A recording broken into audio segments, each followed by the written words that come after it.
Alors Sampef, voyez cette œuvre-là, qu'est-ce qu'elle vous rappelle dans l'écriture? Vous avez parlé de l'Égypte ancienne, des hiéroglyphes. Est-ce que ça rejoint un peu votre art, l'œuvre auquel vous êtes assis là? Oui, tout à fait. C'est une façon de réaliser des entrées là, d'unité, l'unicité dont on parlait tout à l'heure. On est en plein dedans. Hein, vous avez ces roues qui s'enchaînent et qui continuent, qui ne s'arrêtent pas. On dirait un tout. Comme pour dire que nous formons un tout, une racine, mais une racine rhizome, comme dirait quelqu'un. Au moment où je fais le travail de recherche et de production de cet ouvrage, je n'avais pas imaginé un seul instant que je tomberais sur ce que j'ai trouvé. J'ai réalisé l'œuvre, au moment où on a commencé à réaliser l'ouvrage, la porte d'entrée de Fouman a pris feu. C'était une catastrophe, tout le royaume était en émoi, et le roi, Sa Majesté Ibrahim Bombon Joya, il y était quasiment tous les jours pour veiller à ce qu'on puisse reconstruire cet ouvrage-là. Et pratiquement tous les tenants du pouvoir traditionnel ancestral des Grasfield du Cameroun y étaient également pour pouvoir assister le roi à l'accompagner. Le roi entouré de son peuple. Je me suis dit qu'il fallait faire quelque chose. Et j'ai donc commencé à faire des recherches sur la porte des tranchées, son origine. Et j'ai réalisé une œuvre sur la porte de tranchée, celle dont vous faites mention, en ne mettant pas la porte de tranchée telle que vue en 2021, au XXIe siècle, mais la porte de tranchée telle qu'elle a été au XIXe siècle, lorsqu'elle a été réalisée. Et à ce moment, à cet instant, qu'après avoir réalisé cette œuvre-là, que je ne trouvais pas du tout jolie, beau à voir, j'abandonne. Cet article parle de quoi? Cet article-là parle des hommes qui menaient des guerres à travers l'ouest des Grasfield du Cameroun, et notamment ces hommes qui ont mené la guerre qui a abouti à la construction de la porte de tranchée de Fouman. Jusqu'ici, l'histoire racontait que ces hommes-là étaient des Peuls. Or, nous savons que les Peuls sont arrivés au Cameroun lors de l'Empire Sokoto par Ousmane Dan Fodio. Or, la porte de tranchée de Fouman, elle a été érigée entre 1760 et 1800. Là, en creusant, je me suis rendu compte que ce peuple-là n'était autre que les Barèches. Ils vont se transformer en capteurs d'hommes. Donc, ils faisaient donc des razzias, ils ramassaient des hommes et des femmes valides qu'ils acheminaient à la côte, qu'ils livraient aux négriers. Je me suis retrouvé face à une énigme. Et j'ai continué à chercher, et c'est là où je me rends compte que dans la littérature, ceux qui ont eu ce privilège de travailler sur la route de l'esclavage, ils mentionnent qu'en 1700, à l'embouchure du Vouri, au niveau du Cameroun, il y a eu un départ de 1000 hommes. Mais par contre, entre 1750 et 1800, cette même partie du Cameroun a vu partir 42 000 hommes. 42 000 âmes. Pourquoi? Parce que pendant cette période-là, ceux qui étaient actifs dans l'Interland, qui allaient chercher les hommes et les ramener à la côte, n'étaient autres que les Baré-Chamba. Donc c'est ces hommes-là qui ont attaqué le royaume. Les Bamoun se sont bataillés par la suite pour pouvoir défendre la cité. Et quand ils ont vaincu ce peuple-là, ces mercenaires-là, qui en fait ne sont autres que les bras séculiers des négriers, ils ont donc érigé une porte, la porte d'entrée, qui représente en fait un arc de triomphe. Triomphe contre ces envahisseurs-là, et donc, par ricochet, triomphe contre le commerce de la honte, à leur corps défendant, mais sans le savoir, et tout. Et donc, le travail que nous avons fait, c'est donc mettre en lumière, alors maintenant, cette résistance des peuples africains. Et figurez-vous qu'aujourd'hui, ils n'en sont même pas conscients du fait qu'ils ont participé comme à cette résistance-là. Parce que c'était normal. C'était normal pour eux se défendre. Et les Noirs américains, fortunés ou pas, qui font des tests pour pouvoir retracer leurs origines, c'est nous qui les raccompagnons vers l'Afrique. Donc quand la société américaine Ancestry nous contacte, et nous alors maintenant, nous rentrons en contact avec les États africains, l'Union africaine, les différents États, pour pouvoir rassembler la grande famille, les ramener vers l'Afrique. Et donc, et on se posait la question de savoir pourquoi il y avait beaucoup de ticards. Chez les Afro-Américains qui faisaient des tests, il y avait beaucoup de ticards. Mais on ne comprenait pas.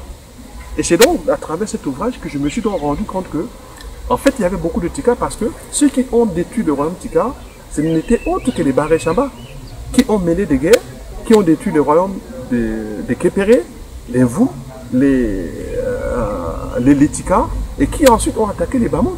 Et plus tard, d'autres peuples, notamment les Pafias, vont même accuser les Bamouns de les attaquer en utilisant des chevaux. Or, le royaume Bamoun n'a jamais eu une cavalerie et ne pouvait pas mener cette bataille-là. Autre chose également, pourquoi est-ce qu'il y a eu dans cette méconnaissance de ce peuple qui attaquait les Bamouns chez les Bamouns et aussi par les historiens? C'est tout simplement parce qu'il y a eu une proximité phonétique dans l'appellation de ces hommes-là. Les Peuls, on les appelle chez les Bamouns Paar. Paar, c'est-à-dire les cavaliers aux pieds blancs. Mais alors que les Baré Chamba, on les appelle Paar. Donc vous voyez, Paar et Paar, ça renvoie pratiquement là. Donc il y a une possibilité phonétique. Ce qui fait qu'on a tout de suite alors maintenant confondu les deux peuples. Voyez-vous? Or, les Paar, dans les Baré Chamba, c'est des cavaliers aux pieds noirs. Et c'est eux qui étaient alors des bras séculiers, des négriers à la côte. Si vous allez au royaume Bamoun aujourd'hui, la porte de tranchée a été refaite. Mais les scènes de guerre que les artistes ont reproduites sur le mur indiquent les Peuls. Alors que ce ne sont pas les Peuls, c'est un autre peuple. Donc il faut quand même rétablir la vérité de l'histoire pour qu'on puisse savoir réellement qu'est-ce qui s'est passé, quels sont réellement ces peuples-là. Et c'est aussi le but de l'art. Parce que l'art permet de restituer le réel dans sa réalité, dans sa vérité. L'art permet donc de restituer la vérité intelligible. Et tout. Donc ça c'est le problème même de l'art.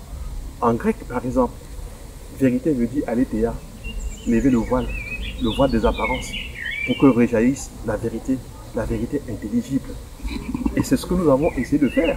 Et si vous voyez la une de l'ouvrage, vous voyez quand même qu'il y a une grande toile, et derrière cette toile-là, il y a la fameuse porte de tranchée, mais qui est cachée.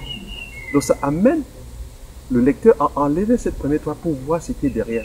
Donc voir la porte de tranchée, non seulement voir la porte de tranchée en tant que bâtiment physique, mais également en tant que vérité historique, vérité de l'histoire, dans son parcours, dans la lutte contre la traite négrière et tout. Donc ça, c'est quelque chose à mettre en valeur, à faire connaître.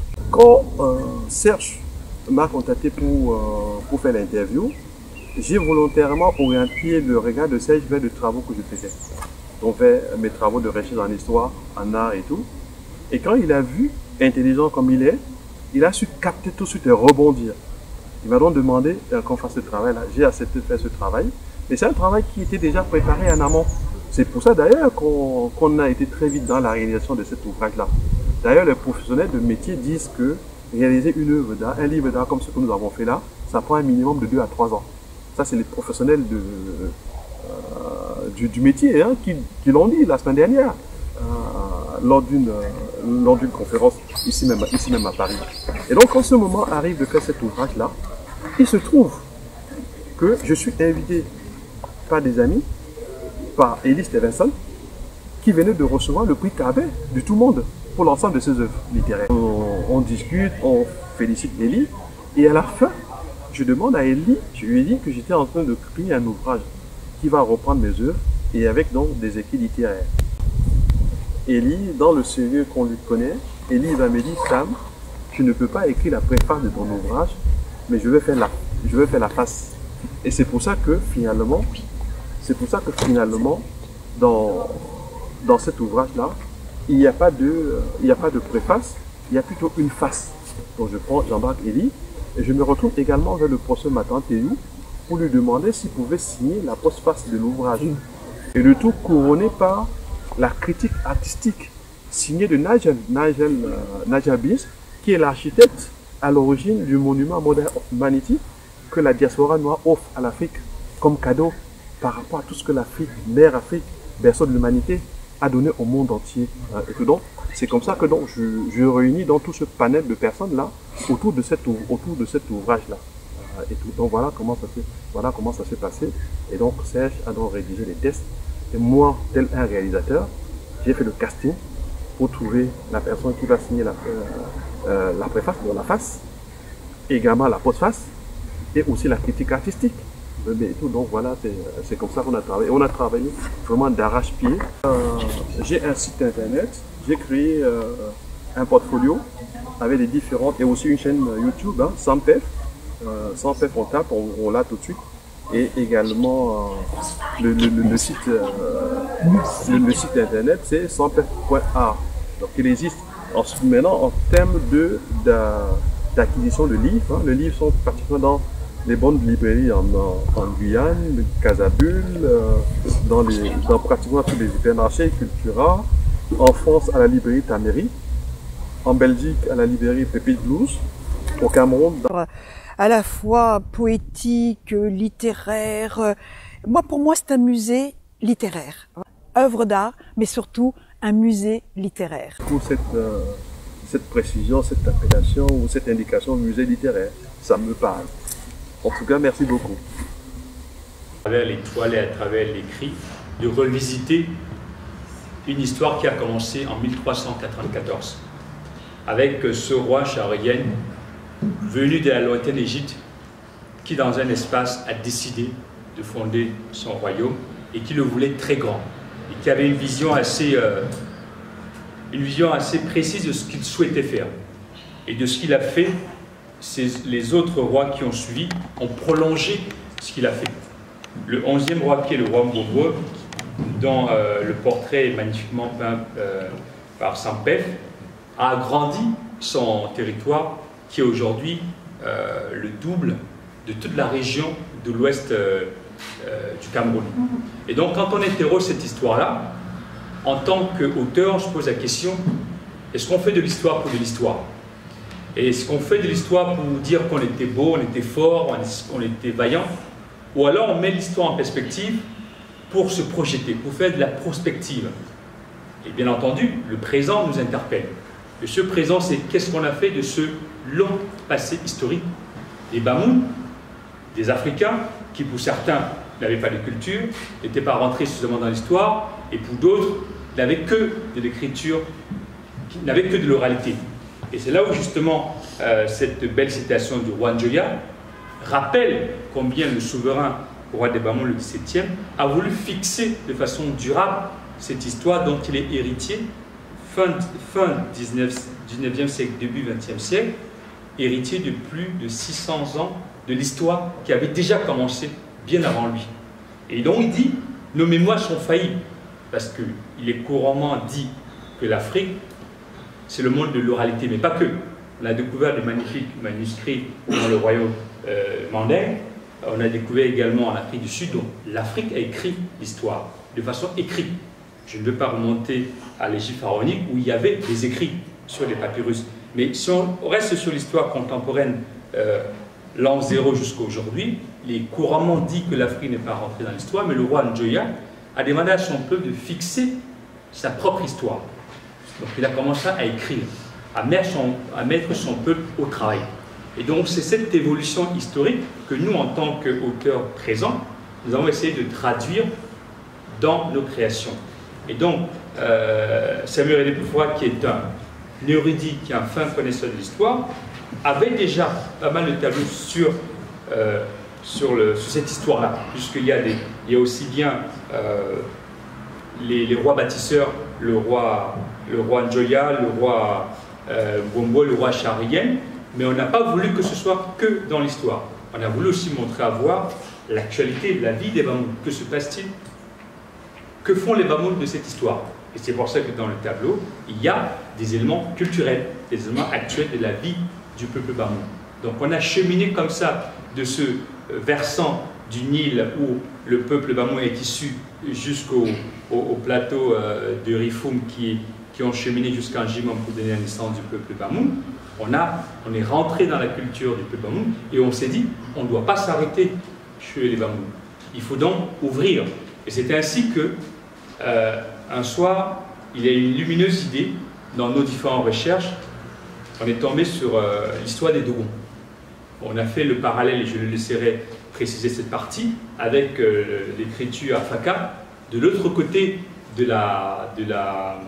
l'Atlantique. Donc ça nous a donné le sentiment que, de façon synthétique, l'homme noir se doit de s'approprier son histoire, qui n'est pas une histoire singulière, mais qui est une histoire multiple, puisque nous sommes interconnectés. Le roi Njoya, quand il met son peuple au travail, quand il fait tout ce qu'il a fait avec ses inventions, il s'approprie une histoire séculaire. Et c'est là où cet ouvrage a cette portée spirituelle, c'est qu'il va du temporel, de ce qui est maîtrisable, à l'intemporel. Donc ce qui va au-delà de la personne, à la fois de ce roi, et qui va au-delà de notre personne, puisqu'il va au-delà du peuple ballon. Et donc c'est ce magnifique tableau à la fin de l'ouvrage que je voudrais que Sam tu puisses montrer, qui clôture l'ouvrage, du moins les 42 tableaux, qui nous permettent de nous réconcilier, Imaya, qui nous permet de nous réconcilier avec l'histoire de l'Afrique. Pour celles et ceux qui le savent, le roi Soleil, dit Soleil en France, Louis XIV, a envoyé des éclaireurs dans l'empire du Mali, parce qu'il avait appris qu'il y a un peuple qui avait créé des universités, qui avait une connaissance de l'astronomie, de l'astrologie qui dépassait, comment dirais-je, le monde occidental qui était moyenâgeux. Et donc ce tableau amène vers la fin de l'ouvrage cette réappropriation de l'histoire de l'Afrique depuis la nuit des temps. D'être resté jusqu'au bout et de vous être intéressé à cette conférence.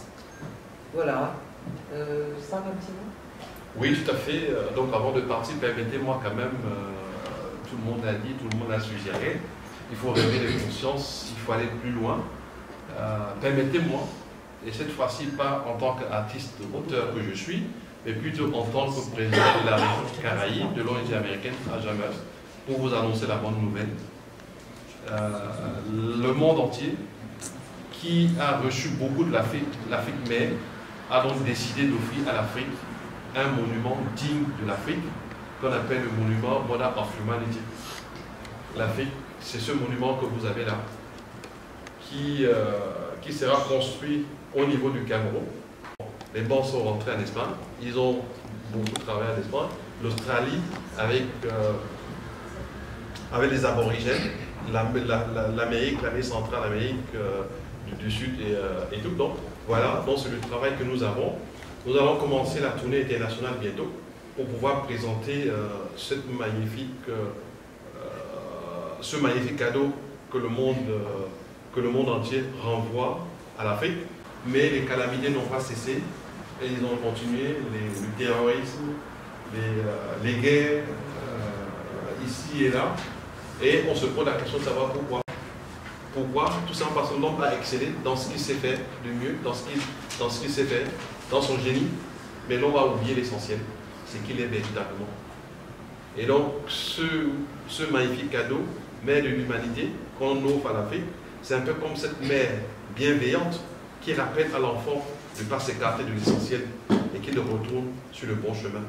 D'où le nom de ce monument, Mother of Humanity, qui sera le plus grand monument jamais construit sur le sol africain, 95 mètres de haut, 29 étages, avec les différents musées à l'intérieur et l'ensemble de découvertes et d'histoires du monde noir au même endroit, et ça sera au niveau du Cameroun. C'est également l'occasion pour nous de remercier ce pays qui a bien voulu offrir un terrain en bordure de mer pour qu'on puisse construire ce magnifique lieu de pèlerinage pour l'ensemble du monde noir. Et donc, tout y sera sur place. Et d'ici l'année prochaine, les travaux vont commencer. Et ça s'appelle Afrique mère de l'humanité, Mother of Humanity, et tout, avec son modèle lente. Donc voilà, c'était la bonne nouvelle que je voulais vous partager avec vous. C'est cela, très bien. Je voudrais vous remercier, Seka. Il coûte 35 €, 1,5 kg de culture, 1,5 kg d'histoire, 1,5 kg d'émotion, 1,5 kg qui vaut la peine d'être acheté. Merci à vous. Bonne soirée.